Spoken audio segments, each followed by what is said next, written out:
everyone, and welcome back to Life of Lolly. Please remember to like, comment and subscribe if this video is beneficial for you at all. So we're going to go straight into this one with minimal equipment. You just need however many containers you're using and Gary. And that's Gary with an I, not a Y, okay? I would totally recommend getting this specific brand of Gary, so I'll link it in the description below because number one, they deliver to your door during this period. Number two, the bag is very big, resealable, and most importantly, the granules are very fine, which makes it perfect for drinking, but also less of a choking hazard for young babies that will be playing with this. Oh, Eba's my favorite food, so if anybody wants to sponsor me, any Lola, Jollofe, anybody send me a lifetime supply of Gary, I would love that. But yes, so that's what we're going to be using today. So we're going to start off with 1 spoonful of water. Put that out in each of your containers, however many you're going to use. Put them in there, just 1 spoon. It doesn't matter the size, just as long as the proportions are equal. Then you're going to put in a bit of food colouring. This particular food colouring isn't exactly the best. As you can see, I've had to do quite a few drops. Do as many as you need to get the desired pigmentation. Then you're going to put 1 spoonful of Gary in each container. I would recommend not doing it like me. So when you do it, just do 1 cup and colour it, mix it, and then go on to the next one because Gary absorbs water very quickly and dries very easily. And you don't want to do that because you'll end up with a colour like that. So you will find that I had to add more food colouring later on to get the desired colour. So once I've added the extra food colouring, I continue to mix some more. Try to wipe off your spoon before mixing into the next pot because you don't want contamination and a mixture of colours like I did. So, you know, it's good for me to do this first so that, you know, y'all don't make the same mistakes that I did. Now you want to set your Gary out on a flat surface for it to dry. It does dry fairly quickly, so if you do drink Gary, you would know by the time you've warmed your meat, you come back, your Gary has turned to solid. So yeah, your children can get stuck in ASAP. And I don't want to hip him about my hands being dry because I know, okay? I was washing plates and that's why they dry, so what? For babies, I would say to put them into a tub with the Gary if you have something big enough, because this will heighten their senses and in turn make a more rich learning environment.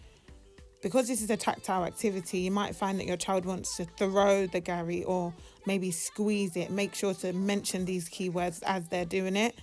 They will also put some in their mouths because the tactile system includes all of our skin inside your mouth being part of that.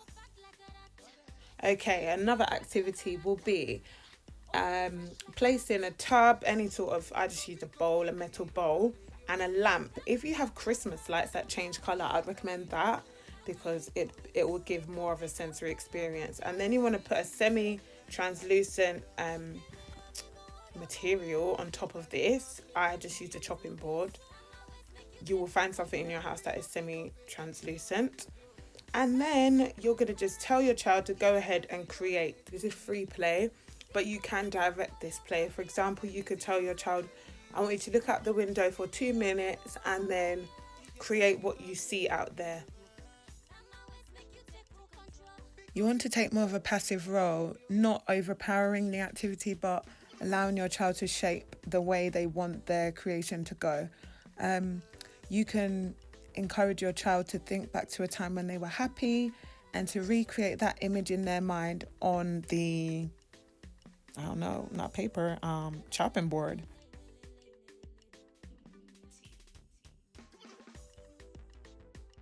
You can place an object in front of your child and get them to recreate this.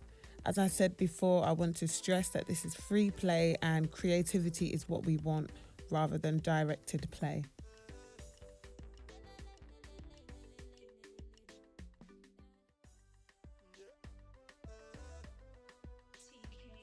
Regardless of the specific areas being taught, this type of activity encompasses the sensory system, so it makes it much more effective in your child's learning.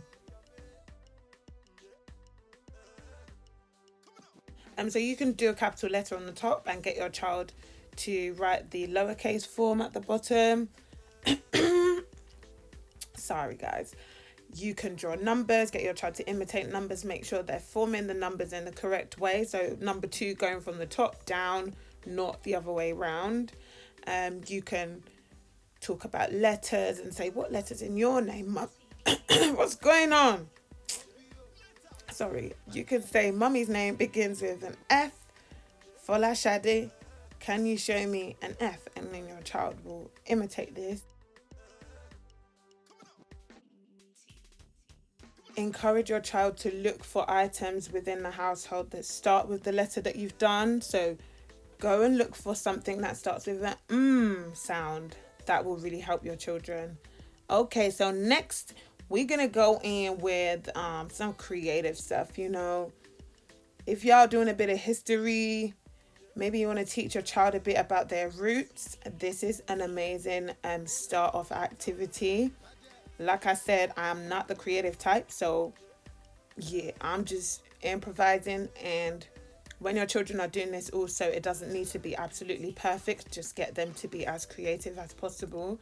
As y'all have already guessed, well, you better have, this is the flag of Jamaica. So you can discuss with your child and populate the population, the cuisines that people typically eat there, the type of clothing, you know, all different fun facts about the country that you've got them to create. Or if they're old enough, you can get them to research by themselves.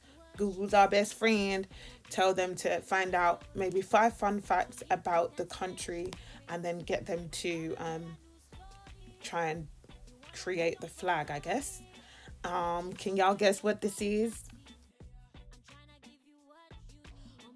If you're introducing the topic of slavery to your child, you can also use this as a starting point. Get them to, you know, do different flags, describe to them what colours they see in the flag, what the flag represents, etc., etc.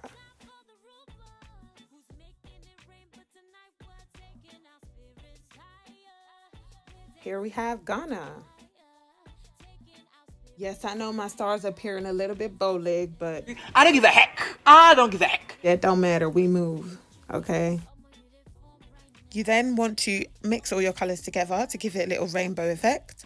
And if you do have glitter, I'll definitely recommend adding this. It gives a lovely background effect when making marks, although it doesn't appear that way on camera, but it definitely looks much better in real life. With this, you can go in doing 2D shapes with your children. If you've got younger babies, get them to imitate it. So you'd say triangle, you draw a triangle. S. This makes the S sound, or this is the number 4. Count things out. 1, 2, 3, 4. This is Z for zebra.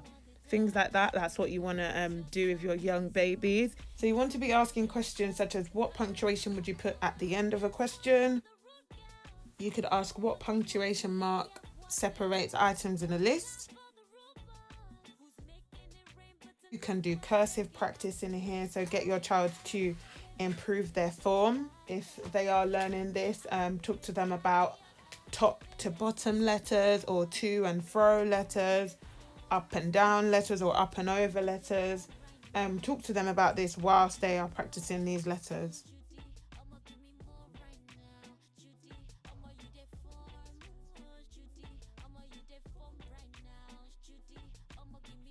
You can get them to practice writing their name or individual letters that appear in their name. You can do simple mathematics sums in here. It's very engaging, as opposed to having to write on paper and then erase any mistakes that might be made. But this is the ideal type of activity for kinesthetic learners.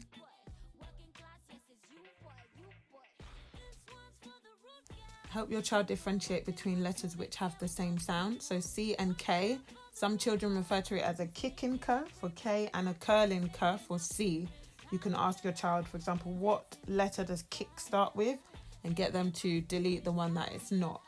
If your child has reached phase 5 of phonics, They should have begun learning about digraphs. This is two letters that form one sound. So here we have A. You want to ensure you're given an example of the targeted sound as it appears in a sentence. Can you see the rain outside? What A sound can you hear? And you could say, God reigns on the throne. Which A sound can you hear there?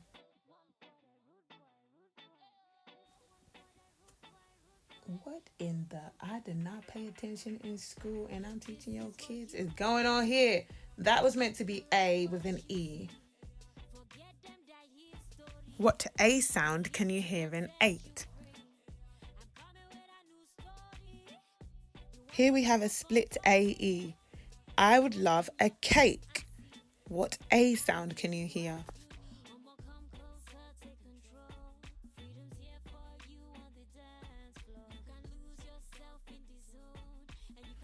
Lastly, we have the A sound that is almost always forgotten. And this is because it's a digraph that appears in another sound, which is E, as in monkey, key, turkey. So children often forget that this is also an A sound in words such as obey. Obey your mother and father. Or prey. The predator peers on his prey. If you already have 2D shapes, you can just use those, or any items that you'd like to use, you can use them as a object find. But just make sure they're flat so they can be hidden in the container that you put them in. On this occasion, I did shapes. Then going to place these shapes into the tray and proceed on hiding them underneath the Gary.